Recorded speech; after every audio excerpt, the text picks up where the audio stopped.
Vesztekedjetek. Imádkozzunk. Mi meghagyjuk őket. Ki a mennyek alatt, kedves testvérek, az együttedés vallomásod alapján. Ó, mi hű barátunk Jézus, mert ő mindig megsegít.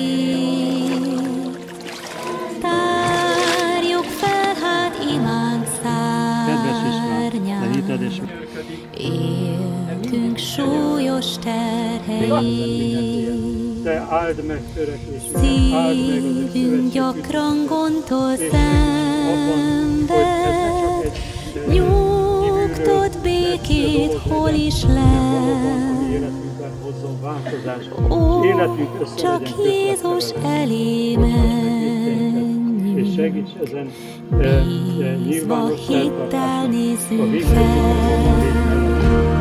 Jézus a hited és vallomásod alapján az Úr Jézus Krisztusban. Atyának végtelen kegyelméért, amit fenntart még felettünk, látjuk, hogy mi gyöngéden tekint ránk, és tekint bennünket nyája, tagjának, bárányának. Bevezetésül úgy tudok felkiáltani Zsoltáríró szavaival, 36. Zsoltárból olvasom a 8 verstől a 10-ig. Így hangzik. Ó Isten! Milyen drága te kegyelmességed! Az embernek fia, te szárnyadak árnyékába menekülnek. Dúsrakodnak házadnak bőséges javaiban, megitatod őket gyönyörűségét folyóvizéből, mert nálad van az életnek forrása, a te világosságod által látunk világosságot. Felismerjük-e, amit a Zsoltáríró felismert, hogy ó Isten, mi drága te kegyelmességed. Felismerjük, hogy Isten minden eljárása velünk szemben kegyelemből történik, irgalmasságából, mert megmenteni akar. Ezért neki vannak bőséges javai, amivel gyermekeit részesít, hogy dúsrakodnak házadnak bőséges javaiban, megitatod őket gyönyörűségét folyóvízéből. Ebben kíván részesíteni, és részesítette gyermekeit minden időben, hogy őszinte szívvel éhezték, szomjózták és keresték az igazságot. Mert nálad van az életnek forrása, a te világosságod által látunk világosságot. Korunk, emberisége kérkedik a felvilágosultsággal. Kérkedik tudományával, műveltségével, kultúrájával, minden ismeretével, hogy mi mélyre és mi messze hatott már mindezekben. De vajon helyes-e, valódi-e, igazi világosságé az, amivel részesülnek, és amit nyernek és meríthetnek? Mert a Zsoltáríró azt mondja, a te világosságod által látunk világosságot. Mindaz, ami nem Istentől ered, mindaz, amit nem Isten lelke ihlet, nyilatkoztat ki, tár föl, az nem lehet világosság. És az emberiség hiába kérkedik azzal, tudjuk. Csak azt mondhatjuk, amit a János apostol mondott, az egész világ gonoszságban vesztegel. Ézsás profita mondja, sötétség borítja a földet és éjszaka a népeket. Ebben az állapotban van a világ az ő felvilágosultságával, tudományával és ismeretével. Nem Isten igéhez megyünk, folyamodunk, és Isten igéjén keresztül megismerjük, amit a délután említettük, az ő tervét, az ő szándékát, hogy megváltás művét hogyan akarja végbevinni, és hogyan megy is az végbe.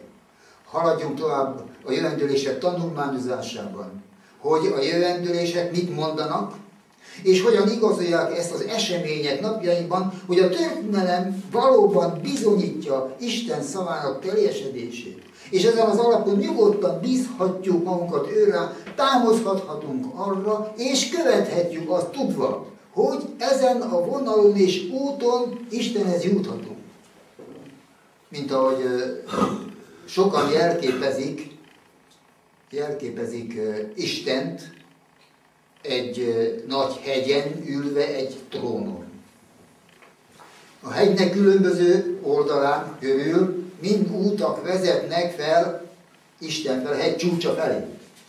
Azzal a gondolattal, hogy mindnyájan Isten felé törekszünk, Istennek szolgálunk, és végül Istennél találkozunk.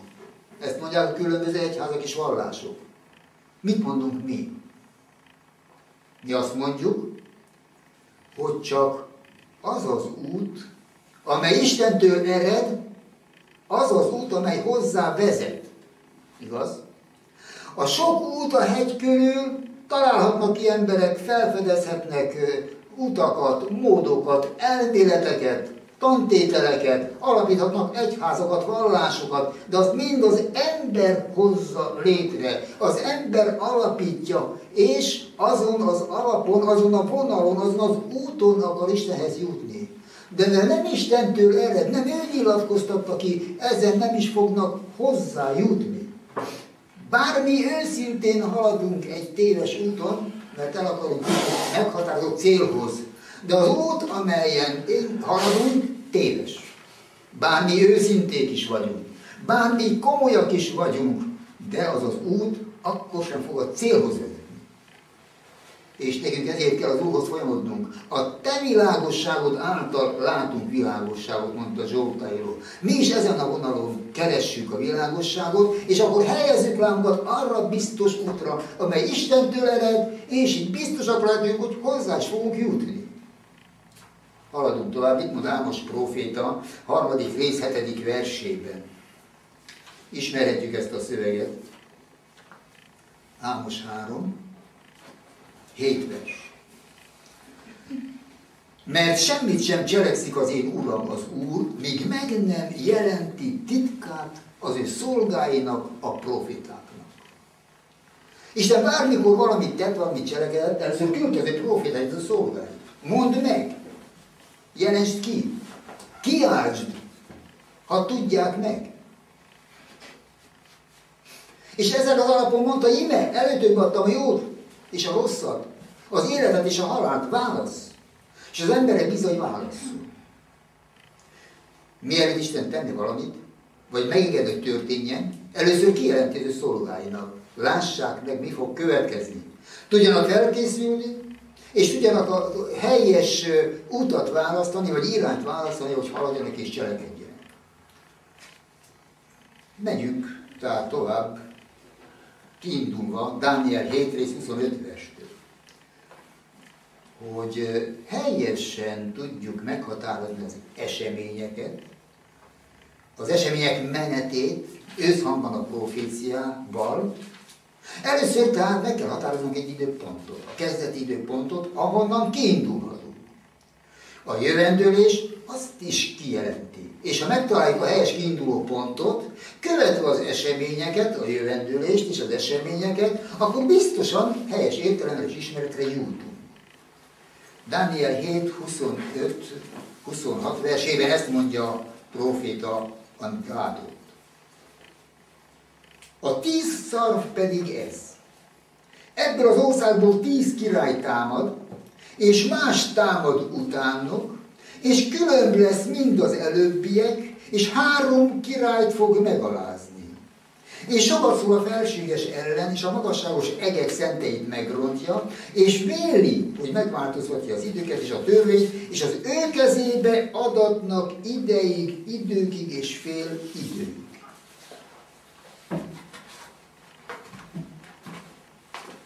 Itt egy kép alapján látjuk Dániel jövendőlése alapján a 4 világbirodalom keletkezését, fejlődését. Dánielnek 4 fenevad képében lettek bemutatva a birodalmak, ahogy egymás után következnek. Babilonia, Médo-Perzsia, Görögország és Róma. És amikor Dániel érdeklődik, hogy mit jelentenek ezek, az angyal jön, és mondja néki a 17 versein. Ezek a nagy állatok, mik 4-en voltak, 4 királykig támadnak a földön. Tehát maga az angyal magyarázza meg. 4 állat, 4 király. Tehát ez 4 birodalom. Támadnak a földön. Akkor mondja Dániel, bizonyosan kíván így tudni a negyedik állat felől, mely különbözik mindazoktól, mely rendkívül rettenetes valami. Vasfogai érzkörmei valának, falt és zúzott, és a maradékot lábaival összetaposta. A 10 szarva felől is, melyek a fején valának, és afelől, amely utóbb növekedik, és 3 esik ki előle, és ennek a szarvnak szemei valának, és nagyokat szóló szája. Itt látjuk. Itt van szemléltetve. Itt a 10 szarval, de a 10 szarból kinő egy 11. De a 11. szarv 3 király, 3 szarv kiszakítása árán jön létre, azaz 3 királyt aláz meg, 3 ország legyőzése árán jön létre, fejlődik a 11. És látjuk, amikor ezt magyarázza, erre adta az angyal azt a magyarázatot, hogy ebből az országból 10 király támad, és más támad utánuk. 3 királyt fog megalázni. Melyik lehet ez? A 10 király Európa 10 ország, lombardok, herulók, frankok, germánok, szujevók, stb. Ezek a mostani európai országok. És ezekről a 11. Ez melyik lehet? Tehát ez már maga a római birodalom. 10 király, a római birodalom belül, 10 királyság, ami kialakul, ez a pápai Róma, keresztény Róma, amely szarvnak, látjuk emberszemekhez hasonló szeme, és nagyokat szóló szája van, és sokat szól a felséges ellen. Magasságos egek szenteit megrontja, és megváltoztatja időket és a törvényt, mondja pontosan a jövendőlés. Hogy helyesen megértsük, először legyünk figyelembe, mikor vette kezdetet, hogy mikor lépett hatalomra, jutott hatalomra ez a birodalom. Ettől kell kiindulnunk, ennek a létrejövetelétől, mert ezt mondja tovább, hogy az ő kezébe adatnak ideig, időkig és fél időig. Részletezni fogjuk ezt az ideig, 1 év, időkig 2 év, az plusz 3 év, és egy fél idő, 3,5 év, 42 hónap, 1260 nap.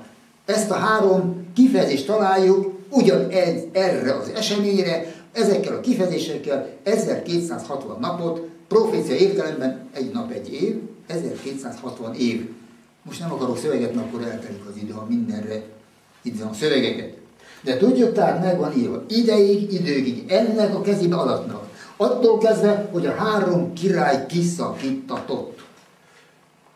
Azt mondta nekem egy illető, amikor beszéltünk a proféciáról, Sándor. Ti a hasadókra üttök, mondtok egy számot, és azt mondjátok, hogy ez úgy van. Hát mi a bizonyíték annak, hogy ez valóban úgy van. És nem csak a hasadókra ütve mondhatok egy számot.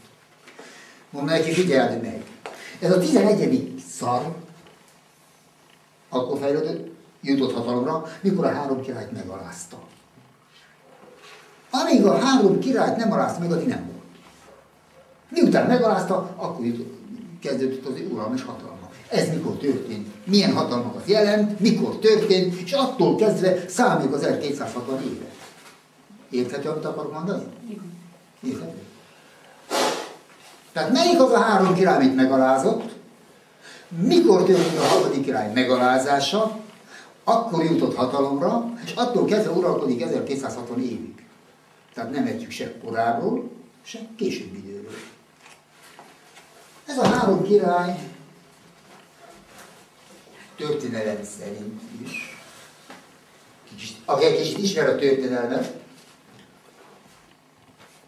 hogy Rómát be akarták venni, mikor megkezdődött a népvándorlás, a longovárdok, herulok, osztrogoltok, azaz keleti gótok. Hallottunk erről a történelemben?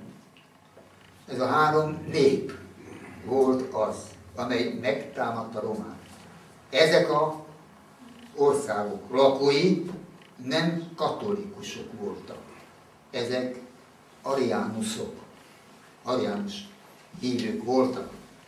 Ariánusok eredtek Árius püspöktől, aki egy alexandriai pap volt, és ezt tagadta Krisztus istenségét, csak azt vallotta, hogy Krisztus Istenek legfőbb teremtménye volt, ezt vették át a Jehova tanúi, és ezért Áriuszt a Biblia legnagyobb emberei között tartják számon Pál apostollal együtt.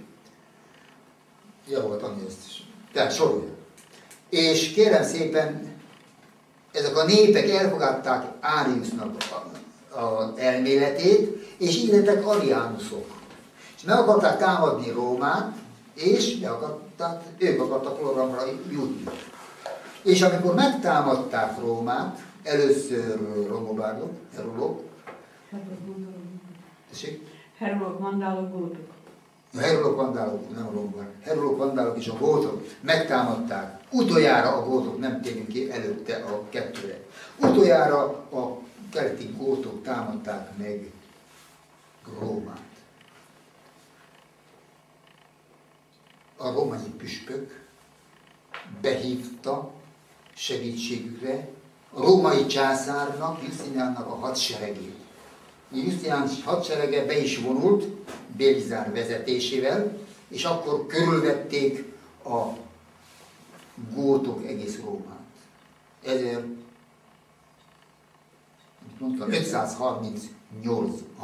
536-ban. És kezdődött egy olyan csata, olyan háború, hogy azt mondja egy történetíró, ha egyetlen őrszem vagy katona egy percig elalszik, Róma örökre elesett volna a kereszténység számára. Olyan komoly háború kezdődött akkor. 2 évig tartott. 2 év után a gótok visszavonultak, Róma felszabadult, és az ariánusok önként behódoltak, katolizálódtak, katolikusokká váltak. De nézzük meg a profécia pontosságát. Előtte történt egy másik esemény. 533-ban Justinian pogány császár átadja a hatalmat a római püspöknek. Jövendőn is ezt így mutatja be. Jelenések könyve, 13 rész,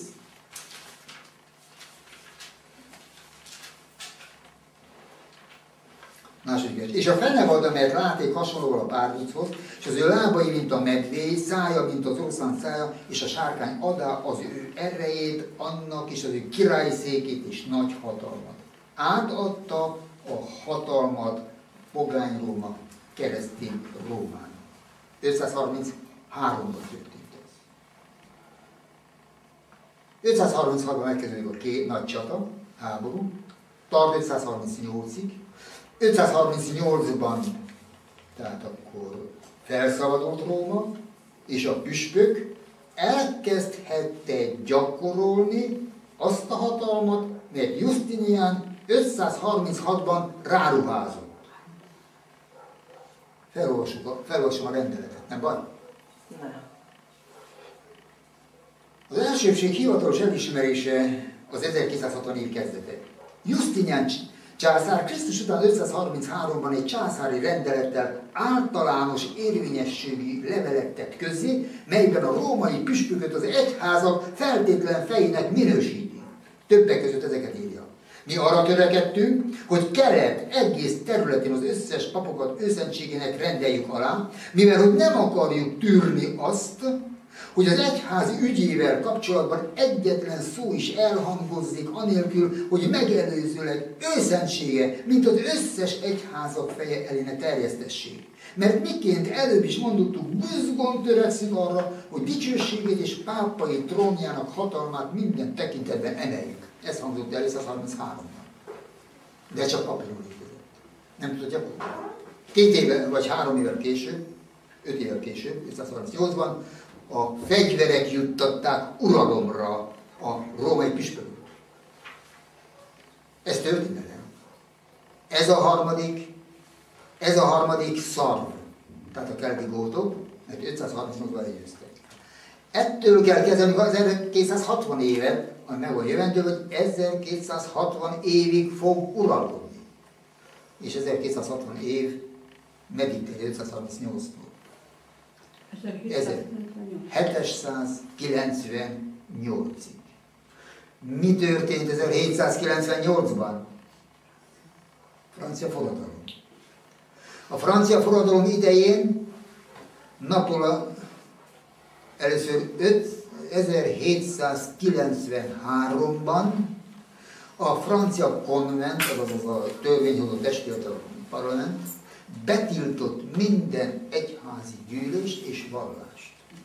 Tehát amit 533-ban Justinár pápaság kiemelte, 1793-ban a francia konvent megvonta, megtiltotta. 1960-ban.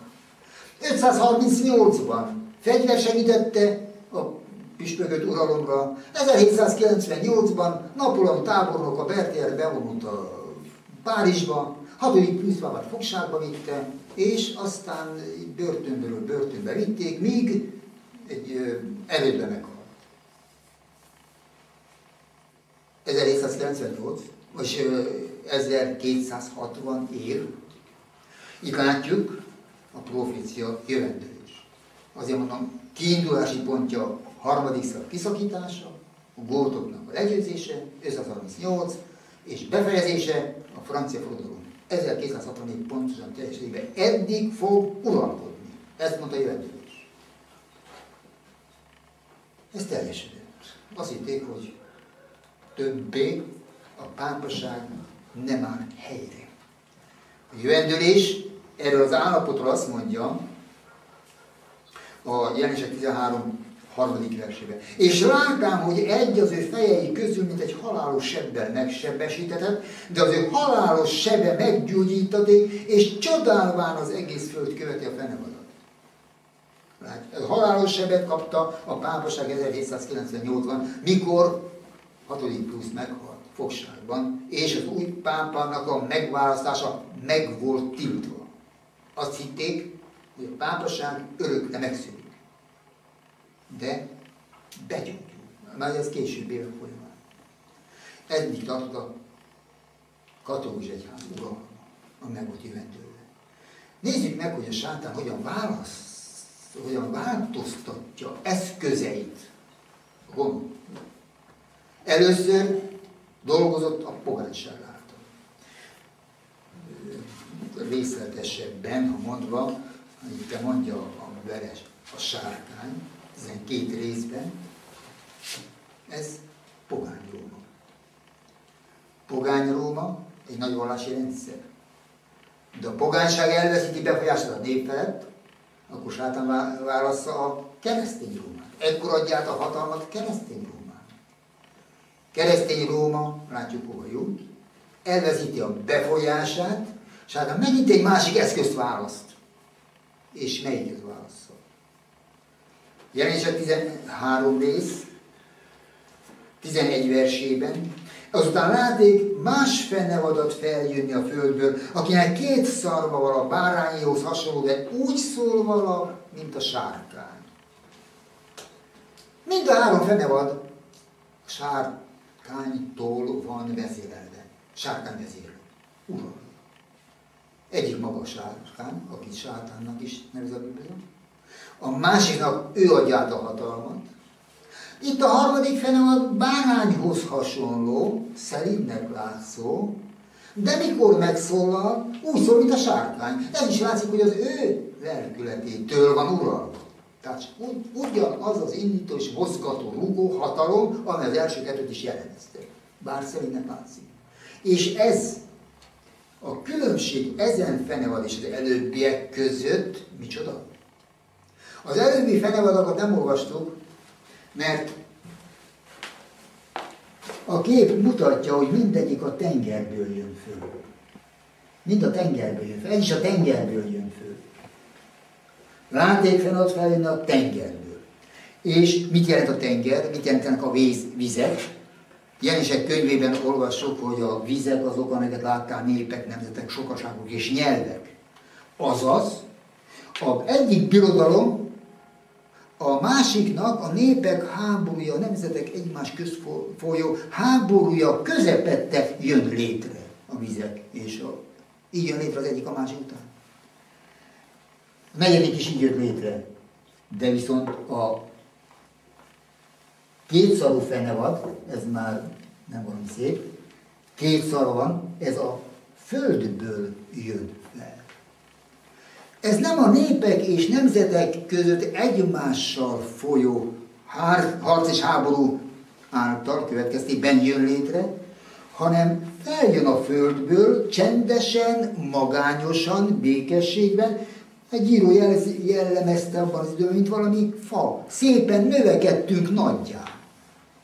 És ezért nem a keleti földrészen kell keresni, európai földrészen, ahol állandóan dúltak a háborúk a népek, nemzetek között, hanem a nyugati földtekén kell keresni, ahol ez nem volt. És ez az Egyesült Államok. Ez a kétszarvú fennáll. A kétszarv jelképezné a köztársasági állam, protestantizmus. Ez a két fő alapelve volt. A teljes lelkiismereti szabadság, protestantizmus, mindenki lelkiismerete szerint szolgál Istennek, és a köztársasági forma, nem császárság, nem királyság, ami Európában uralkodott. Ez a hatalmi jelképe. És amikor úgy szól vala, mint a sárkány, bár szerintnek látszik, de egy államnak, egy országnak szólása, az micsoda? Az ő törvényhozó intézet által hozott rendeletei, törvényei. Ez a szólása. És hogy úgy szól, mint a sárkány, mutatja, hogy ugyanolyan formában fog uralkodni és rendeleteket hozni, mint az előbbiek. Azaz, uralni akarja a lelkiismereti szabadságot, eltipolni a többi vallásokat, és kényszeríteni az embereket. Na most így jutunk el a mi időnkre. Így jutunk el. Mert a profécia azt mondotta, hogy a 4. fenevad után, hogy halálos sebet megkapta, hogy azután látték más fenevadat feljönni. Tehát a 4. fenevad után látja feljönni a kétszarvú fenevadat. Azután fejlődik ki, és jut hatalomra. Azaz, 1798-as francia forradalom után fejlődött ez nagyjá, hatalommá, birodalommá. És ennek az idejében élünk most, ahogy alakulnak ki, amíg itt le vannak írva a Jelenések 13 rész 11 versétől. Olvasom tovább. És az előbbi fennevadnak minden hatalmasságát cselekszi ő előtte. És azt is cselekszi, hogy a föld és annak lakosai imádják az első fennevadat, amelynek halálos sebe meggyógyult valam. És nagy jeleket tesz, annyira, hogy tüzet is hozzá az égből a földre az emberek láttára.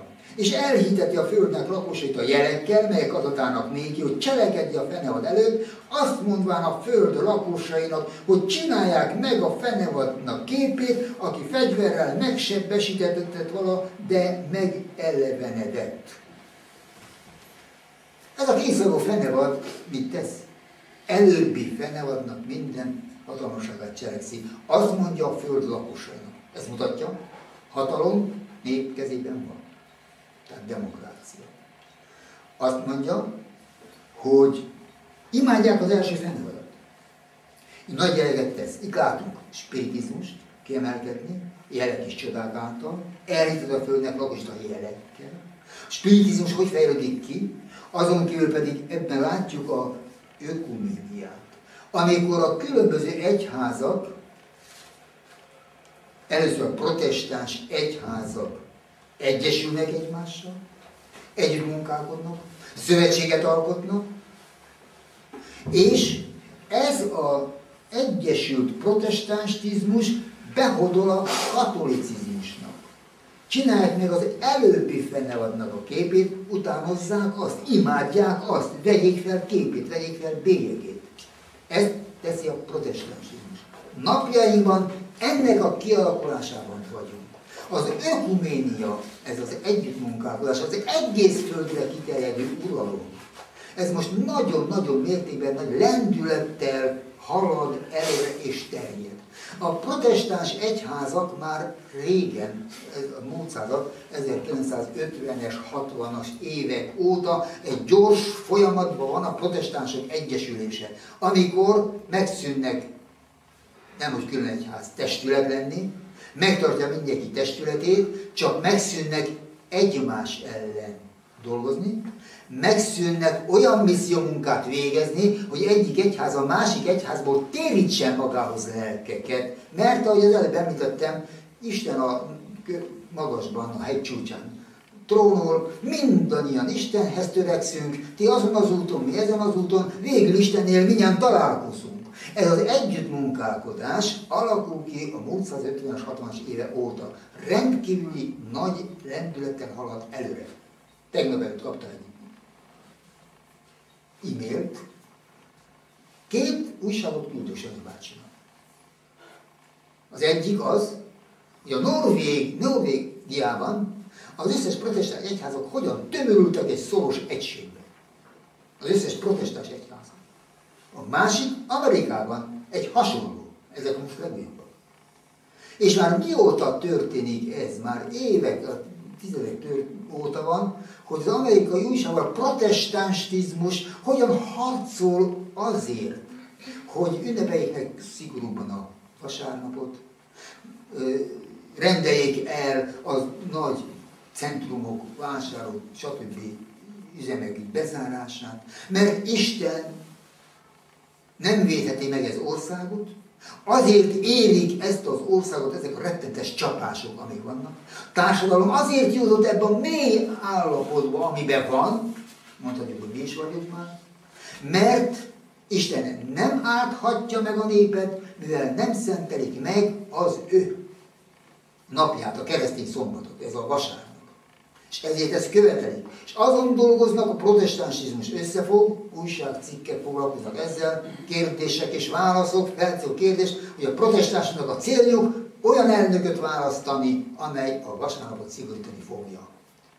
És Dél-Amerikában volt egy másik nagy konferencia, az összes egyházak képviselői együtt voltak, és szintén a vasárnap szigorítása mellett törtek láncsát, kihangsúlyozva, hogy harcolni kell az adventisták ellen, törekedni kell őket lehetetlenné tenni, elkobozni javaikat, vagyonokat, stb. Mert az adventisták azok, akik a legjobban harcolnak és prédikálnak a vasárnap megszentelése ellen. Ez fejlődik most. És itt azt mondja, hogy csináld meg a fennevat képét, aki fegyverrel megsebesítetett való, de megelevenedett. Mi a kép? Mi a kép? Nagyon egyszerű, tessék. Nagyon egyszerű. A valódinak, az eredetének a másolattól. Nem? Ez a kép. Valaminek a kép mások. És csinálják meg az előbbi fennevatnak a képét, azaz utánozzák le a katolikus egyházat, ahogy a katolikus egyház üldözte a más hitben lévőket, ugyanúgy telje meg a protestantizmus, hogy tiltsa be a különböző felekezeteket, amelyek nem velük együtt hisznek és cselekszenek. Ezért célja adatik még, hogy a fennevad képben lelket adjon, hogy a fennevad képe szóljon. Tehát a kép megvan, a szándék megvan, csak nincs benne még élet, nincs benne erő, nem tudják még érvényesíteni. De még arra jutnak el, hogy íme azt adatik néki, hogy a fennevad képben lelket adjon, életre keltse, hogy ne csak elméletek, ne csak szándékok, ne csak tervek legyenek, hanem adják ki a rendeleket is minden más hitben lévők ellen, hogy akik nem készek meg szentelni a vasárnapot, elfogadni azt, azok megöletessenek.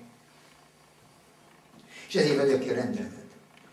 16-17 vers. Azt is teszi mindenkivel, kisinyekkel és nagyokkal, gazdagokkal és szegényekkel, szabadokkal és szolgákkal, hogy az ő jobb kezükre vagy homlokukra bélyeget tegyenek, és hogy senki se vehessen, se el ne adhasson semmit, hanem csak akin a fennevad bélyege, vagy neve, vagy nevének száma van. Itt vagyunk, tehát ez jövőben lesz. Most vagyunk ennek a folyamatnak a kialakulásában. Az ökuméniának egyes erősödésében, az egyházak tömörülésében, hogy tömörülnek a protestáns egyházak, és amikor tömörülnek a protestáns egyházak, jelentség 17-13 szerint, ezeknek egy a szándékuk, erejüket és hatalmukat is a fennevadnak adják. Tehát átadják az első fennevadnak. Erejüket, szándékokat a fennevadnak adják. És így fog a sárkány, mert mindegyik a sárkánytól van uralva, tőle ered a régi kígyó, ki nevezhetik ördögnek és sátánnak, így fog dolgozni és munkálkodni a protestáns egyházak által. Ezért mondjuk azt, többször említettem, amikor azt mondják, hogy jaj, most ez a pápa, jaj, most az az amerikai elnök katolikus. Nem attól kell félni, hogy mit tesz a pápa. Mit tesz Amerika? Mikor lép Amerika ilyen irányba, hogy feladja a jövendőlés szerint alkotmányának minden pontját? Dönteni fog a lelkismeri szabadság ellen, és eldönteni, hogy akik nem készek nem behódolni, és teljesíteni a rendet, hogy imádják a feje alatt, annak képét vegyék fel, bélyegét, azok sem nem vehetnek, sem nem adhatnak, hanem megölettessenek. Mikor jut Amerika ebbe az állapotba? Utolsó történelmi esemény, ezt 17 éves koromtól kezdve mondtam, utolsó történelmi esemény a protestáns egyházak egyesülése. Protestáns egyházak egymással, és az egyesült protestánszizmus behódolása a katolicizmusnak. És ők fogják a pápaságot kiemelni. Az is történik. A pápaság csendben várja a maga sorsát. Ő vár, nyugodtan vár. Harcol értük a protestánsizmus. Ebben az időben élünk az egyházak vonalán. Csak akik nem figyelik, nem veszik figyelembe a híreket, az eseményeket, azok talán nem ismerik fel, hogy milyen mértékben halad ez előre. Egyszer azt hallottam a rádióban, ez az egyesüléssel kapcsolatban, hogy ez az egyesülés folyamata úgy van, mint mondjuk valaki ül egy repülőgépen, ő úgy érzi, hogy egy helyben áll, vagy ül. De a repülőgép maga 900 km sebességgel halad előre. Na most így vannak ezek az események is. Nem vesszük észre, mintha minden egy helyben állna, de a kulisszák mögött oda ilyen hatalmas gyorsággal haladnak előre az események. És ez még jövendős. És ha megfigyeljük a protestáns gyülekezetek helyzetét, állapotát, viselkedését, magatartását, felismerjük benne ezen jövendőléseket, ezt ennek a szöveg magyarázata, ennek a fejezetnek, hogy Amerika hogyan fog ezt cselekedni, tudjuk, hogy Vágytestőrnél keresztül a profétaság lelke 1888-ban adtak ki a könyvet, amely ezt először magyarázza.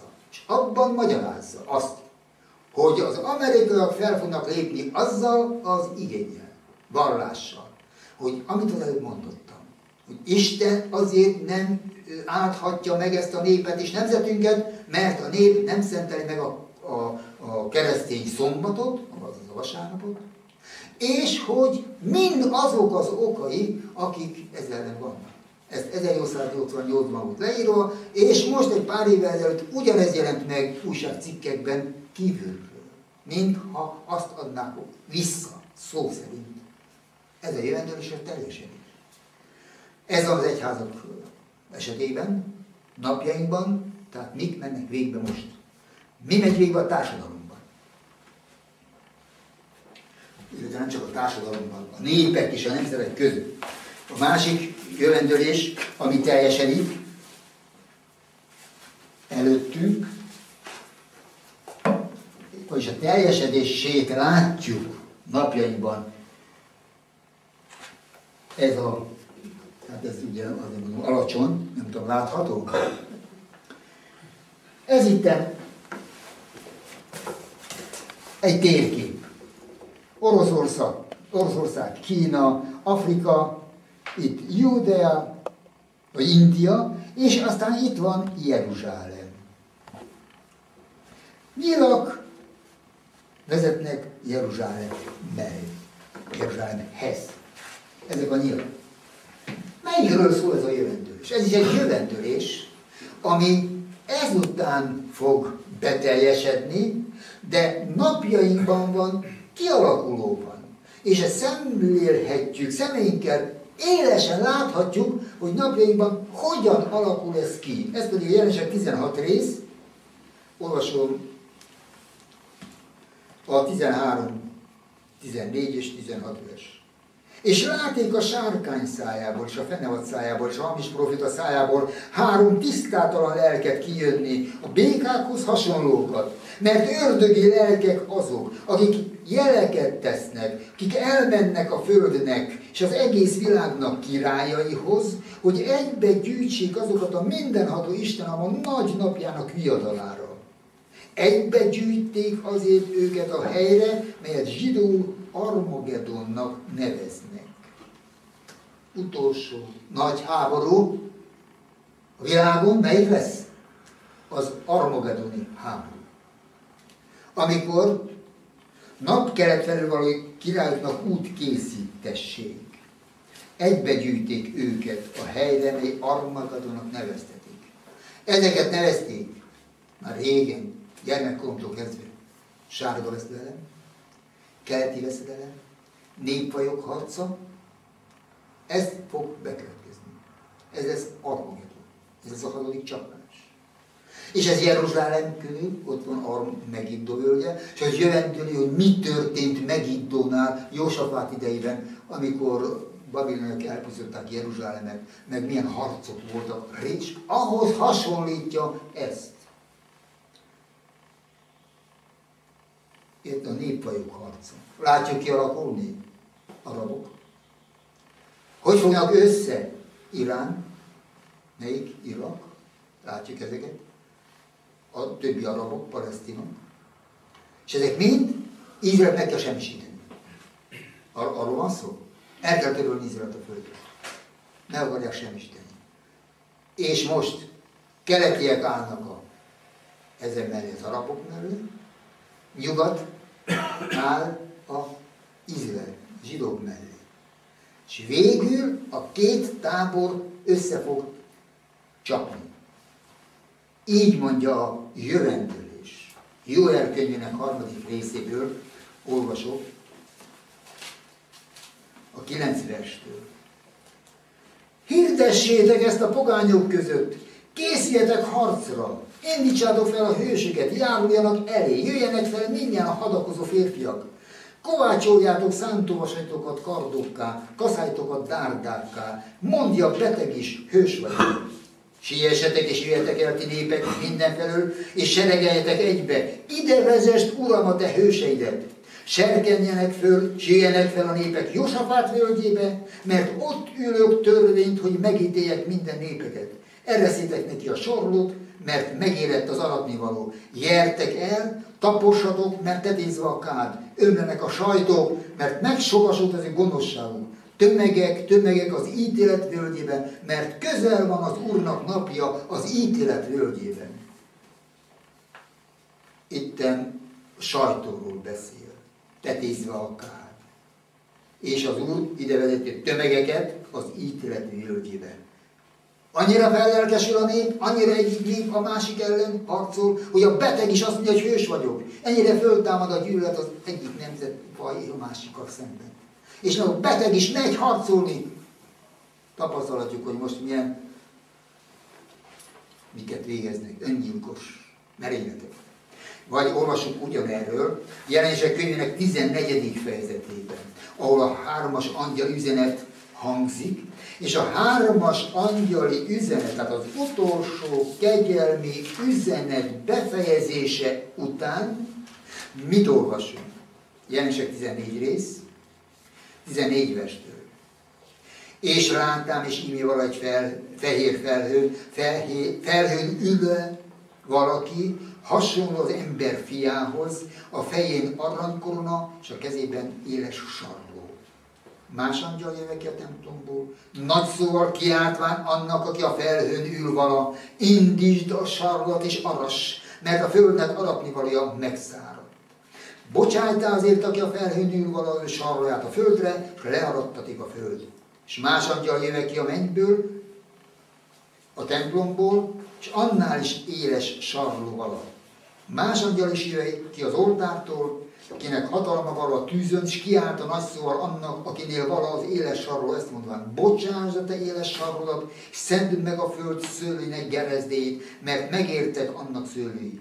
Bocsájta azért az angyal az ő éles sarlát a földre, és a földnek szőlőit megszedi, és veti az Isten haragjának nagy borsajtójába. Ez hasonló, amit az előbb Jóelnél olvastunk. Ott is ugyanerről volt szó, hogy tetézve a kár, ümlenek a sajtók, és hogy az Úr gyűjti oda népét a ítélet völgyébe, a tömegek völgyébe. Ez a két jövendől is egy. És ott teljesedik Armagedonnál. Ezután lesz. Nem tudjuk hány év telik el, de látjuk kialakulását. A népek és a nemzetek között, hogy mondjam, osztályoznak, tömörülnek egyik a másikhoz. Ahogy a gyűlölet éleződik, mindig jobban erősödik, és látjuk, mindig nagyobb és hevesebb módon tör ki egyiken és a másik ellen. Ebben az időben élünk most. Jövendőlős történelem. Benne vagyunk, de teljesedésen még ezután lesz, de folyamat már megvan. És ennek a fényében láthatjuk, hogy Isten nem cselekszik semmit, még meg nem jelenti. Ha ezt olvassuk, tovább tanulmányozunk, azt is megérthetjük, hogy a társadalmi állapotok milyenek. Amikor az emberek, Lukács 21-ben elhalnak a félelem miatt, azoknak várása miatt, amik a föld kerekségére következnek. Mert az egek erősségei megrendülnek. Mik az egek erősségei? Azok a törvények, amelyek a természet uralja. De úgy látszik, mindenki megy medréből, mindenki megy helyéből. Olyan események történnek, amelyek sohasem szoktak történni. Igaz? Orkánok, viharok, amik a meleg, forró égő alatt történnek, most itt vannak. Azt látjuk, hogy Antarktiszról nem tudom milyen föld résznagyságú jég olvad le. Mi mondják, hogy mi lesz a következmény. Sokat lehet erről olvasni. De mondhatjuk Dáviddal a Zsoltáriról.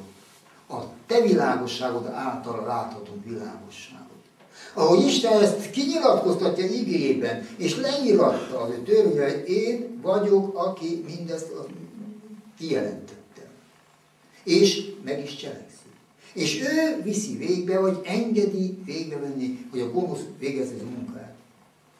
Mit teszünk mi? Mindezt látva, mit teszünk mi? Sofoniás azt mondja, erre hívja fel a föld lakóit, akik mindezt látják. Sofoniás 1 rész. Olvasom a 14 verstől. Közel van az Úrnak nagy napja, közel van, és igen siet. Az Úr napjának szava keserves, kiáltoz azon a hős is. Halagnak napja az a nap. Szorongatásnak és nyomorúságnak napja, pusztításnak és pusztulásnak napja, sötétségnek és homálynak napja, felhőnek és borúnak napja, kürtnek és tárogatónak napja, megerősített városok ellen, és a büszke tornyok ellen. És megszorongatom az embereket, és járnak, mint a vakok, mert vétkeztek az Úr ellen, és kiontatik vérük, mint a post, testük, mint a szemét. Sem ezüstjük, sem aranyuk nem szabadíthatja meg őket az Úr haragjának napján, és az ő féltő szeretetének tüze megemészti az egész földet, mert véget vet, bizony hirtelen vet véget a föld minden lakosságnak. Félelmetesek ezek a kijelentések? Félelmetesek? Milyen ez az Úrnak napja? De nézzük meg. Második fejezet így kezd. Térjetek eszetekre, eszméljetek fel ki arcátlan nemzet, mielőtt szülne a végzés, mint a polyva szánt tó az a nap. Míg rátok nem jön az Úr haragjának tüze, míg rátok nem jön az Úr haragjának napja. Keressétek az Urat mindnyájan e föld alázatosai, akik az ő ítélete szerint cselekeztek. Keressétek az igazságot, keressétek az alázatosságot. Talán megoltalmazhattok az Úr haragjának napján. Profitáltal az Úr bemutatta ezen szövegekben. Mi a tennivalójuk azoknak, akik az Úr világossága szerint figyelik, szemlélik a dolgokat. A te világosságod által látunk világosságot. Ha annak a fényében tekintjük a jövendőlés és a történelmet, akkor felismerjük, mit jelentett ki az Úr, hol állunk a világ történetében, és mi áll előttünk, és alkalmunk van felkészülni. Hogyan kell felkészülni? Térjetek meg. Mielőtt szülne a végzés, míg rátok nem jön az Úr haragjának napja, keresétek az Urat. Adja, hogyha mindezeket megértsük. Gondolkozunk ezeken. Ismerjük fel ebben, mindezekben az ige, a Biblia. Tehát Isten csalhatatlan szavának bizonyos voltát és igazságát. Ismerjük fel.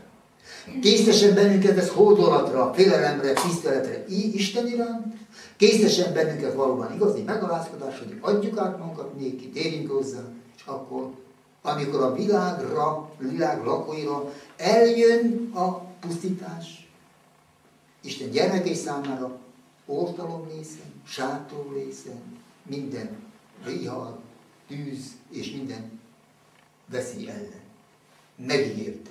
És amit ő megígért, ő is cselekszik. És segítsen, hogy is el tudjuk jutni, hogy mi is az ő oltalmában, szabadításában részesüljünk. Akkor azon események közepette, mikor az egész világ látjuk ilyen pusztulásban, megsemmisültben fog részesülni. Segítsen, hogy ebben mindjárt látjuk egyenlően. Köszönjük a szolgálatot. Valakinek megjegyzése, kiegészítése, hozzászólása, kérdése. Az elhangzottakhoz van-e? Megértettük-e? Na, tessék, lehet hozzászólni. Tibor is megkapta a választ valamennyire. Világos volt.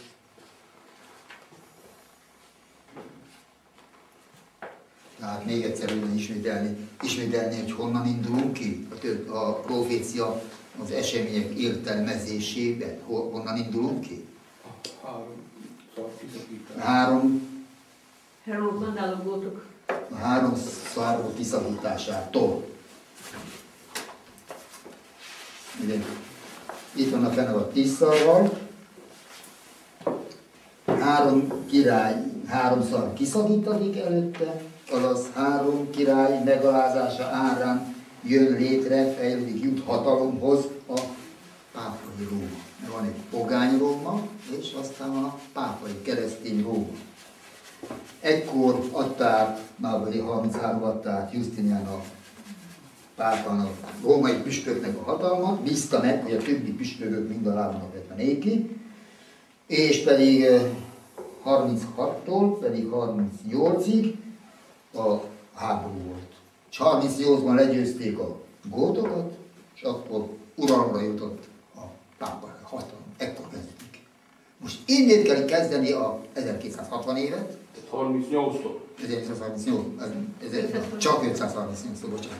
538-tól számítjuk a 1260 évet, mert az utolsó, harmadik szar akkor tépedett ki. Akkor szűnt meg az akadály, hogy a római püspök hatalomhoz jusson. Ekkor vette kezdődött uralma, és 1798-ban, 1760 évvel később, 6. Piusz fogságba ítélték és meghalt. Halálos. Ez nagyon tanulságos. Ez nagyon tanulságos. Igen. Nem tudom, tehát érzed ez a dolgot? Most, ha pedig tovább nézzük a Bibliát, azt mondja a Jelenségkönyve, ezután látték más fennevadat feljönni. És ez melyik volt? A kétszarú. Tessék? Amerika. A kétszarú fennevad. Protestáns Amerika. Ezután a pápaság hatalmának megtörése után jött, fejlődik ki amerikai, a protestantizmus. És a protestánsok, ezek itten látjuk egyesülnek, és az egyesült protestantizmus behódol a katolicizmusnak. Csinálják meg az előbbi fenevadnak, meg imádják a népek az előbbi fenevadat.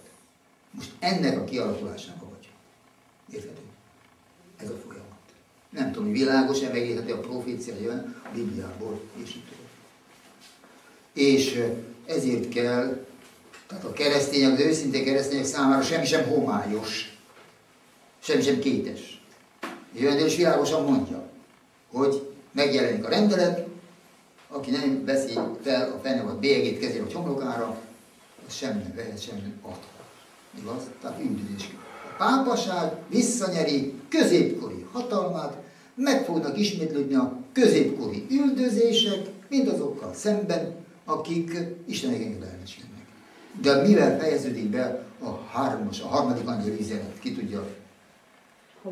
Az is iszik az Isten haragjának. Utána, az a fenyegetés, utána mi van? Itt van a szentek békességes törése. Itt, akik megtartják Isten parancsolatot és Jézus igét, majd akkor. Akkor dől el, hogy keresztények vagyunk-e. Felkészültünk-e? Magunkévá tettük az evangélium igazságait, egyesültünk-e Krisztussal, igényeltük, megkaptuk az ő erejét, hatalmat, szent lelkét, és akkor arra az időre vonatkozik, ugyancsak olvassuk a Jelenések 3 rész, a filadelfiai gyülekezet tessék? Angyalának írd meg. Így meg. De a filadelfiai gyülekezethez itt levél befejező szavai. Mert a filadelfiai gyülekezethez írott búcsúszavak, az a Laodicea korszak győzőjének szólnak, nem? Mert azok már átjöttek a Laodicea korban. És azzal így mondja. Mivel megtartottad az én béketűrésre intő beszédeimet, én is megtartalak téged a megpróbáltatás idején, mely az egész világra eljön, hogy megpróbálja a földakolt. Azokra vonatkozik az ígéret. Mondja a szövegre? Jelenések 3 rész, 10 vers. Íme, ha eljövök hamar, tartsd meg, ami nálad van, és senki el ne vegye a te koronádat. Mivel megtartottad az én béketűrésre intő beszédet, én is megtartalak téged. De hol? A megpróbáltatás idején, mert az egész világra eljön. Tehát amikor eljön az utolsó legnagyobb próba Isten gyermekei népe számára, Isten megérte, megtartja őszintén gyermekét, akik vele egyesülnek, vele összekötetésben élnek, őszintén neki szolgálnak, bűneik vele fordulnak. Én megtartalak téged. Azoknak nem árt. Hogyan készülünk fel azok az események? Ma döntsük el. Ma. Nem holnap, nem akkor, ma. Tudjuk, a Tapasztalat Látmások című könyvben azt mondja, mindjárt testvérem, hogy akik annak akkor majd nem akarják felvenni a fennevaló bélyegét, azoknak ma kell erősen elhatározni, hogy mi nem tiszteljük az ő intézkedéseit. Elkezdtem mondani az én tapasztalatomat, hogy ment át a katonaságon, oda emlékszünk rá? Igen. Hogy mikor a papuskát a kezembe adták, hogy célozz, hogy kell célozni, hogy kell tartani, meg lőni, hát csak egy papuska volt, és akkor azt kérdeztem, ma 13 éves vagyok most, 7 év múlva hívnak be katonak, 7 év múlva kerülünk ezért a börtönbe. 13 éves korban ezért a börtönbe kerülünk 7 év múlva. És ezt mindig, hogy mondjam, számoltam. Még 6 év, még 5 év, még 3 év, még 2 év. És elhatároztam, hogy börtönbe megyek. Egy szöveg volt mindig előtte. 1 Korintus 10-10. Nem hagy feljebb kísérteni, mint hogy elszenvedhetitek. Sőt, a kísértéssel egyetemben a kimenekedést is megadja néktek. Ismerik a szöveget?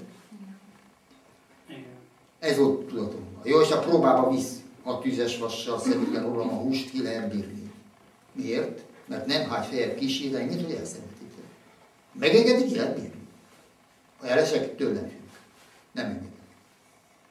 Így mentem be. És mikor kijöttem 4 év múlva, Csak ennyi. visszanéztem, ennyi volt az egész eset. Pedig akkor a börtönből. Akkor a börtönben nem volt kellett. És tehát úgy azt mondja, én is megtartalak téged. És gondoljuk azt, amikor kinyílt a börtön cella ajtója minden szombaton. Szombatista kilépni, akkor utána visznek egy zárkával, ahol kezelésbe vesznek. És ott kezelésbe vettek. Elmondok egyet a sok közül. Búj és a gyalázat és a keménység. Hát persze nem ettem a zsírosat. Nem baj, elmondom? Nem ettem a zsírosat. A mi emeletű foglalja, 2 emelettől 6 emeletig voltak rabok. A második emeleten az abszolút gyenge csíke dolgok, hát katonai dolgok, de abszolút gyenge dolgok. A harmadik már szigorúbbak, a negyedik még szigorúbbak. Mi voltunk az 5. emeleten, és a 6. emeleten voltak a halálra ítéltek. Tehát majdnem, látjuk, majdnem szigorú. Tessék? A halálra ítéltek ott a 6. emeleten. Tehát mi alattuk voltunk egy fokkal, ennyi. És szombatista kilőtt. Nem ettem úgy. Egyszer ahhoz, egy 3 literes konzervdoboz tökfőzeléket. Az volt az ebéd, arabok elítéltek számára, és ilyen 3 literes konzervdobozból főzték. Egyek. Azért hoztak így, nem ez hogy egyek, éhes vagyok, egyek. Hát így állok a fal mellett, hát itt van szép, állok a fal mellett, tartom a pultot és vár. Elmegy, megsétáltatja, minden emeletnek volt egy fél óra séta minden nap, minden reggel. Megsétáltatja az egyik emeletet, eltelik a fél óra, visszajön, odajön hozzám. Megsétáltatja a következő emeletet, visszajön. Mert nem mondjad, hogy hús volt benne. Hát zsíros volt, hát nem vettem a zsírosat. Hát nem vettem azot, amit főztek. Hát aztán így végig sátolja mind a 5 emeletet, 6. emelet nem sétáltattam. Végig sétáltatja, nem vett. Hát aztán, ahogy vége volt a sétálnak, akkor ő végzi ott az emeleten, mit tudom, milyen dolgokat, én meg csak ott állok. Egyszer csak hallom, hogy a emeleteket elválasztó óriási nagy vasrácsos kapu, ugye, ami kinyitották, csörgő, zörgött. Csak hallom, hogy az alár csikorog benne, és nyikorog, és jön, és becsapódik, meg zárja. Jött valaki, és akkor az mondja, gyere te, van egy szombatistán. Mondja. És akkor aki jött, az mondja, hadd lássa. De benne ott nem fúny, ugye?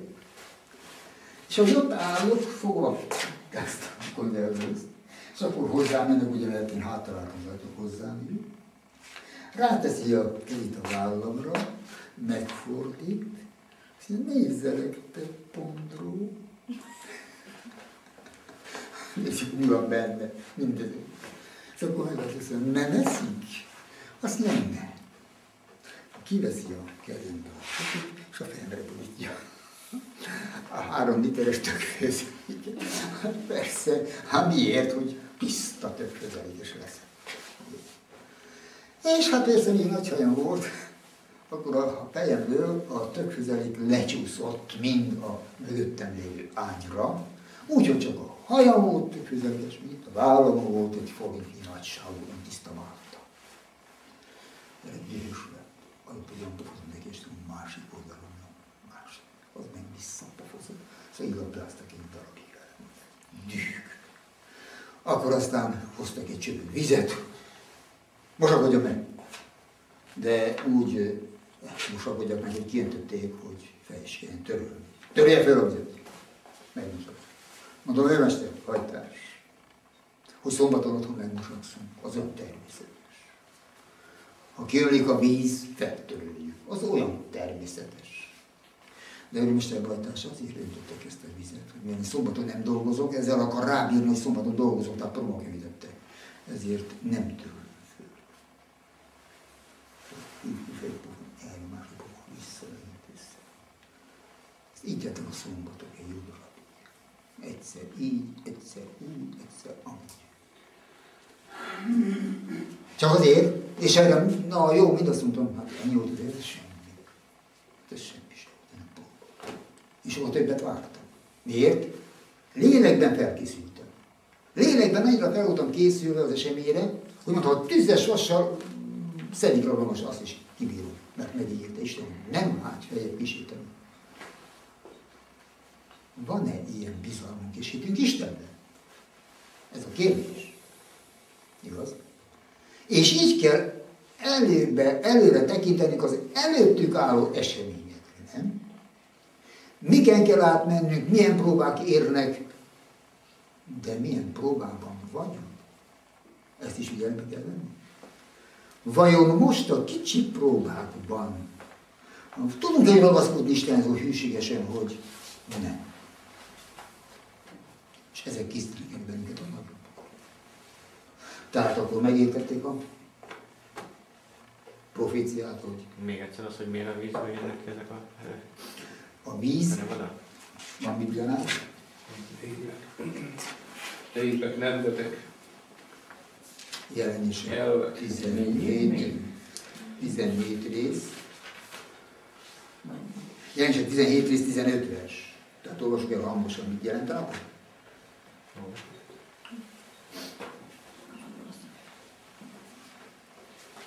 És mondanékem a vizek, amelyeket láttál, ahol a parázna ülő népek, azok is sokaságok, és nemzetek és nyelvek.